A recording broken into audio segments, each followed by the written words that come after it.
This is the Lone Crater YouTube. We hope this video helps. In this video, I will explain how to use BMW X3 navigation. Start by turning on the iDrive and selecting navigation, then enter your destination with the controller or touchscreen. Use the keyboard or voice command to speed entry and confirm the route when prompted.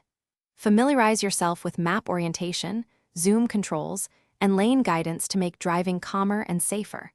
Always update your maps and review route alternatives before you go.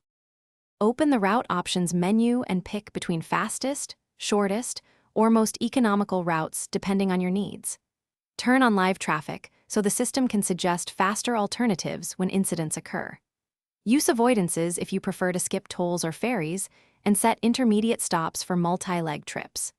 You can also preview the entire route and estimated time to better plan breaks and arrivals during longer drives. Rely on lane guidance and clear turn prompts to stay in the correct lane before exits. Use split-screen mode to keep navigation visible while you adjust media or answer calls without losing focus. Adjust voice guidance volume so instructions are audible over road noise but not startling. Pay attention to speed limit alerts and upcoming hazards shown on the map, and always prioritize safe driving over device interaction while on. Thanks for watching. Consider subscribing if we helped you.